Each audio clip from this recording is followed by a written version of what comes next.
ರೈತ ಬಾಂಧವರಿಗೂ ನನ್ನ ನಮಸ್ಕಾರಗಳು. ಇವತ್ತಿನ ವಿಡಿಯೋ ರೀ ಫುಲ್ ಇಂಟ್ರೆಸ್ಟೆಡ್ ಐತಿ. ಪೂರಾ ಕೊನೆ ತನಕ ನೋಡ್ರಿ. ಫಸ್ಟ್ ಕ್ಲಾಸ್ ಅನುಭವ ಬರ್ತೈತಿ. ಏನಾರ ಸ್ವಲ್ಪ ಐಡಿಯಾ ಸಿಗತೈತಿ. ಏನಂದ್ರೆ ಕಬ್ಬ ನಾಟಿ ಮಾಡಿದ್ರಿಂದ ಹಿಡ್ಕೊಂಡ ಅಪ್ ಟು ಕಬ್ಬ ಫ್ಯಾಕ್ಟ್ರಿ ಕಳಿಸುವವರೆಗೆ ನಾವು ಏನೇನು ಗೊಬ್ಬರ ಹಾಕಬೇಕು, ನನ್ನ ಹೊಲದಾಗ ಏನೇನು ಗೊಬ್ಬರ ಉಪಯೋಗ ಮಾಡ್ತನು, ನಾ ಹೆಂಗೆ ಹೆಚ್ಚಿಗೆ ಇಳುವರಿ ತಕ್ಕೋತನು ಅನ್ನೋದ ಈ ವಿಡಿಯೋದಾಗ ಹೇಳ್ಕೊಡ್ತೀನಿ. ಈ ವಿಡಿಯೋ ನೋಡೋಕ್ಕಿಂತ ಮುಂಚೆ ನನ್ನ ಚಾನಲ್ಗೆ ಯಾರಾದ್ರೂ ಹೊಸಬರಾಗಿದ್ದರೆ ಅಂದ್ರೆ ನನ್ನ ಚಾನಲ್ ಪಟ್ಟ ಸಬ್ಸ್ಕ್ರೈಬ್ ಮಾಡ್ಕೋರಿ. ನಾ ಹಾಕುವಂಥ ವಿಡಿಯೋ ನೋಡ್ತಾ ಇರ್ರಿ. ಯಾಕೆ ಲೇಟ್ ಮಾಡ್ದ ಶುರು ಮಾಡೋನು ಬರ್ರಿ.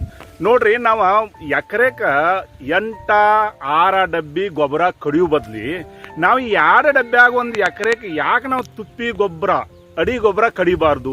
ಸಾಲ್ ಗೊಬ್ಬರ ಎಲ್ಲೇರೆ ನಾವು ಉಪಯೋಗ ಮಾಡ್ರ, ಸಾಲ ಗೊಬ್ಬರ ಎಲ್ಲೇರೆ ನಾವು ಹಾಕ್ರ, ನಾವು ಅಡಿ ಗೊಬ್ಬರ ತುಪ್ಪಿ ಗೊಬ್ಬರ ನಾವು ಕಮ್ಮಿ ಖರ್ಚಿನಾಗ ಒಟ್ಟ 2 ಡಬ್ಬಿ ಕತ್ತದಾಗ ನಾವು 1 ಎಕರೆ ಮುಗಿಸ್ಬಹುದ್ರಿ. ಅದಕ್ಕೆ ಯಾಕೆ ಈ ಮಾತು ನಮ್ಮ ರೈತ ಬಾಂಧವರು ತಿಳಿಸಬಾರ್ದು? ಎಲ್ಲರೂ ಮಾಡ್ಕೋತೀರಿ. ಆದ್ರೂ ನಾವು 8 ಡಬ್ಬಿ 10 ಡಬ್ಬಿ 1 ಎಕರೆ ಕಡಿಯೋ ಬದ್ಲಿ 2 ಡಬ್ಬ್ಯಾಗ 1 ಎಕರೆ ಕಬ್ಬು ನಾಟಿ ಯಾಕೆ ಮಾಡಬಾರ್ದು? ಯಾಕ್ರಿ ವೀಕ್ಷಕರೇ, ಇನ್ನು ಕೇಳ್ರಿ ಮುಂದೆ ನಾವು ನಾಟಿ ಮಾಡುವ ಹೊತ್ನ್ಯಾಗ ನಾವು ಹೊಲ ಉಳುಮೆ ಮಾಡ್ಕೊಂಡು ನಾವು ಹಾಕುವಂಥ ಗೊಬ್ಬರ ಯಾವ್ಯಾವ್ದ ಮತ್ತು ಯಾವ್ಯಾವ ಟೈಮ್ದಾಗ ಯಾವ್ಯಾವ ಗೊಬ್ಬರ ಕೊಡಬೇಕು ಅನ್ನೋದು ಡಿಕ್ಲೇರ್ ಆಗಿ ಹೇಳ್ಕೊಡ್ತೇನೆ ರೀ. ನಾವು ಕಬ್ಬ ನಾಟಿ ಮಾಡುವ ಹೊತ್ನ್ಯಾಗ ಬೀಜೋಪಚಾರ 100% ಮಾಡ್ಬೇಕ್ರಿ.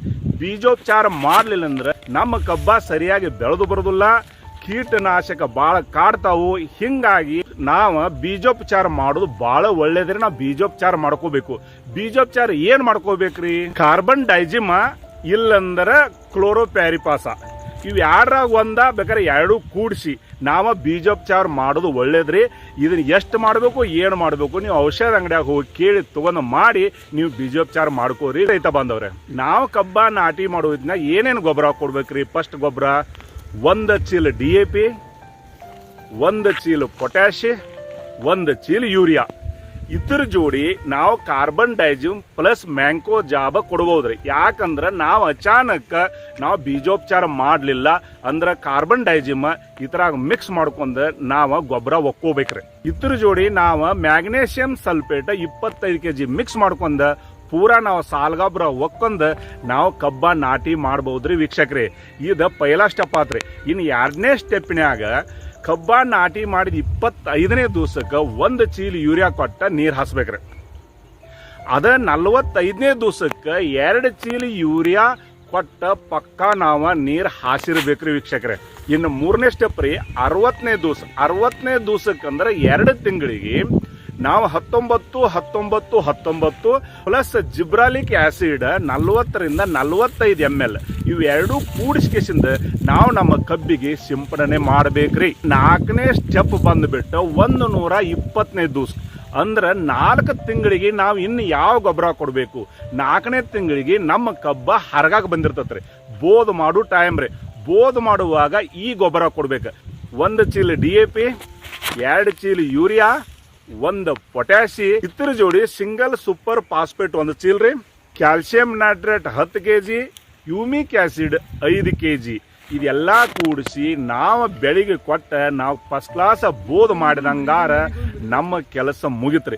ಇತರ ಮ್ಯಾಲೋತ್ತ ಇನ್ನೊಂದು ಸ್ವಲ್ಪ ಐತ್ರಿ, ಇದನ್ನೂ ಕೇಳ್ರಿ. 145ನೇ ದಿವಸಕ್ಕೆ ಅಂದ್ರ ಮಿನಿಮಮ್ 5 ತಿಂಗಳಿಗೆ ನಾವು ಏನ್ ಮಾಡ್ಬೇಕಂದ್ರ ರೀ, ಜಿಬ್ರಾಲಿಕ್ ಆಸಿಡ್ 40ರಿಂದ 45 ml 1 ಟ್ಯಾಂಕಿಗೆ, ಅದ್ರ ಜೋಡಿ 0.5234 ಮತ್ ಇದ್ರ ಜೋಡಿ 30 ಗ್ರಾಮ್ ಬೋರಾನ್. ಇದೆಲ್ಲ ಒಂದೊಂದು ಟ್ಯಾಂಕಿಗೆ ಇಷ್ಟು ಹಾಕಿ ನಾವು ಎಷ್ಟು ಟ್ಯಾಂಕ್ ಆಗದಲ್ಲ ಅಷ್ಟು ಟ್ಯಾಂಕ್ ಮಾಡಿ ನಮ್ಮ ಕಬ್ಬಿಗೆ ಜರ ಸಿಂಪಡಣೆ ಮಾಡಿದಂಗಾರ ನಮ್ಮ ಕಬ್ಬ ತಿಂಗಳದಾಗ ಕಮ್ ಸೆ ಕಮ್ 2 ಗಣಿಕೆ ಹೆಚ್ಚಿಗೆ ಹಿರಿದು ನಕ್ಕಿರಿ.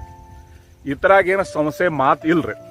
ಇಲ್ಲಿಗೆ ನಾವು ಕಬ್ಬಿಗೆ ಕೊಡುವಂತ ಗೊಬ್ಬರ ಎಲ್ಲ ಮುಗಿತ್ರಿ. ನೀವೆಲ್ಲ ಕೇಳ್ಕೊಂಡ್ರಿ. ಇದು ನನ್ನ ಹೊಲಕ್ಕೆ ನಾ ಕೊಡುವಂತ ಗೊಬ್ಬರ ರೀ.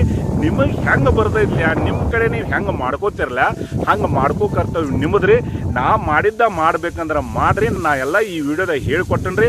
ನೀವು ವಿಡಿಯೋದಾಗ ನೋಡ್ಕೊಡ್ರಿ, ನೀವು ಮುಂದೆ ಮಾಡ್ಕೊಡ್ರಿ. ಯಾಕಂದ್ರೆ ಈಗ ಬಿಸಿಲು ಟೈಮ್ ಐತ್ರಿ. ಬಿಸಿಲು ಟೈಮ್ದಾಗ ನೀರಿದ್ದವ್ರು ಮಾಡ್ಕೊಡ್ರಿ, ನೀರು ಇಲ್ದವ್ರ ಜರ ಹುಷಾರ್ಲೆ ಮಾಡ್ರಿ. ಯಾಕಂದ್ರೆ ಬಿಸಿಲು ಟೈಮ ಎಲ್ಲ ಕಾವು ತುಂಬತೈತಿ. ಏನಾರ ಬೆಳಿಗ್ಗೆ ಪ್ರಾಬ್ಲಮ್ ಮಾಡ್ಕೋಬಾರ್ದ್ರಿ. ಮತ್ತು ನಾ ಹೇಳುವಂಥದ್ದು ಹೇಳೇನ್ರಿ, ನೀವು ಮಳೆಗಾಲ ಟೈಮ್ಗೆ ಇಷ್ಟು ಗೊಬ್ಬರ ಹಾಕೊಂಡು ನೀವು ರೀ ಹೆಚ್ಚಿಗೆ ಇದ್ದವ್ರು ಮಾಡ್ಕೋಬೇಕಂತ ಹೇಳಿ ವಿಡಿಯೋದಾಗ ಹೇಳತ್ತೇನೆ ರೀ. ಇಷ್ಟಂತೂ ಎಲ್ಲ ಮುಗಿತ್ರಿ. ಇನ್ನು ಕಬ್ಬು ಬೆಳೆದು ಬರೋದ ಕಬ್ಬಿನ ಕೈ ಆಗತ್ತೆ ರೀ. ನಾವು ಹತ್ರ ಜೋಡಿ ಚೆನ್ನಾಗಿ ವ್ಯವಸ್ಥೆ ಮಾಡ್ಕೋತ ಹೋಗುದ್ರಿ. ಇನ್ನು ನಿಮಗೆ ಎಲ್ಲೇ ಬ್ಯಾಕ್ಟೀರಿಯಾ, ಕಣ್ಣಿಗೆ ಕಾಣದ ಸೂಕ್ಷ್ಮಾಣ ಜೀವಿಗಳ, ಮೈಕ್ರೋ ನ್ಯೂಟ್ರಂಟ ಇಂಥದ್ದೆಲ್ಲ ನಿಮಗೆ ಬೇಕಾದ್ರೆ ನೀವು ಜೀವಾಮೃತ ಮಾಡಿ ಹಾಕೋಬಹುದು. ಇಲ್ಲಂದ್ರೆ ಕೋಳಿ ಗೊಬ್ಬರ ತಂದು ನೀವು ಸಾಲ ಒಗದ ನೀವು ಇದನ್ನು ಪೂರ್ತಿ ಮಾಡ್ಕೋಬಹುದು. ಮೈಕ್ರೋ ನ್ಯೂಟ್ರಂಟ ಆದ ಈದ ಬ್ಯಾಕ್ಟೀರಿಯಾ ಇವೆಲ್ಲ ನಮಗೆ ಬೇಕಂದ್ರೆ ಕೋಳಿ ಗೊಬ್ಬರದಾಗ ಐತ್ರಿ. ಈ ಕೋಳಿ ಗೊಬ್ಬರ ಜರ ನಾವು ಹಾಕಿರ ಸಣ್ಣ ತರುವಂತ ಗೊಬ್ಬರಗಳು ಏನದವ್ರಲ್ಲ ಇದೆಲ್ಲ ತರೋದು ಬೇಕಾಗಿಲ್ಲ. ಇನ್ನೂ ನಿಮಗೆ ಇದನ್ನೂ ತರಕ ಆಗ್ಲಿಲ್ಲ ಅಂದ್ರೆ ನೀವು ಜೀವಾಮೃತ ಮಾಡಿ ನಮ್ಮ ಕಬ್ಬಿಗೆ ಜರ ಟೈಮ್ ಬಿಟ್ಕೋತಿದ್ರ ನಮ್ಮ ಕಬ್ಬು ಪಕ್ಕ 40ರ ಮ್ಯಾಲ ಇಳುವರಿ ಕೊಡೋದು ನಕ್ಕಿರಿ. ನಾ ಇಷ್ಟು ಹೇಳ್ಬೇಕಾಗಿತ್ರಿ. ನಮ್ಮ ಎಷ್ಟೋ ಜನ ನಮ್ಮ ರೈತ ಬಾಂಧವರು ಸರ್ 1 ಎಕರೆಗೆ ಹಾಕುವಂಥ ಗೊಬ್ಬರ ಎಷ್ಟ ಏನೇನ ಅಂತ ಕೇಳ್ತಾ ಇದ್ರು. ನೋಡ್ರಿ, ನನ್ನ ಹೊಲಗೆ ಹಾಕುವಂಥ ಗೊಬ್ಬರ ಇದೈತಿ. ಅದಕ್ಕೆ ನಿಮಗೆ ನಾ ಹೇಳಿದನ ಇದನ್ನ ಮಾಡ್ಕೊಳ್ದಿತ್ತು ಮಾಡ್ಕೊಡ್ರಿ. ಇಲ್ಲಂದ್ರೆ ನಿಮಗೆ ತಿಳಿದ ಪ್ರಕಾರ ಔಷಧ ಅಂಗಡಿಗೆ ಹೋಗಿ ನಿಮಗೆ ಎಂತಾದ್ ಬೇಕಲ್ಲ ಅಂತಾದ್ ನೀವು ತಗೊಂಡು ಬಂದ ನೀವು ಕಬ್ಬ ನಾಟಿ ಮಾಡ್ಬೋದ್ರಿ. ನೀವು ಕಬ್ಬಿನ ಇಳುವರಿ ತಕ್ಕೋಬಹುದ್ರಿ ವೀಕ್ಷಕರೇ. ಅದಕ್ಕಾಗಿ ಈ ವಿಡಿಯೋ ಮಾಡತ್ತಂದ್ರೆ, ಈ ವಿಡಿಯೋ ಇಷ್ಟ ಆಗಿತ್ತಂದ್ರೆ ನನ್ನ ವಿಡಿಯೋಗೆ ಒಂದು ಲೈಕ್ ಕೊಡ್ರಿ, ಸಬ್ಸ್ಕ್ರೈಬ್ ಮಾಡ್ಕೋರಿ, ನಾ ಹಾಕುವಂಥ ವಿಡಿಯೋ ನೋಡ್ತಾ ಇರ್ರಿ. ಇದೇ ಇತ್ರಿ 1 ಎಕರೆ ಕಬ್ಬಿಗೆ ಹಾಕುವಂಥ ಗೊಬ್ಬರ ಇಷ್ಟ ರೀ. ಮತ್ತು ಇನ್ನೂ ಹೆಚ್ಚಿಗೆ ಗೊಬ್ಬರ ಅದು ಹಾಕಿ ಇನ್ನೂ ನೀವು ಹೆಚ್ಚಿಗೆ ಬೆಳೆಸ್ಕೋತೀನಂದ್ರೆ ಇನ್ನು ಮುಂದೆ ನೀವು ಯಾರಿಗಾರ ಚಲೋ ಅಂತ ರೈತರಿಗೆ ಕೇಳ್ಕೊಂಡ ಇನ್ನೂ ಹೆಚ್ಚಿನ ಪ್ರಮಾಣದಾಗ ನೀವು ಗೊಬ್ಬರ ಮಾಡ್ಕೊಂಡು ನಿಮ್ಮ ಇಳುವರಿ ತಕ್ಕೋರಿ ಅಂತ ಹೇಳಿ ಈ ವಿಡಿಯೋ ಮುಗಿಸ್ತೇನೆ ರೀ. ಹೋಗಿ ಬರ್ರಿ ರೈತ ಬಾಂಧವ್ರೆ.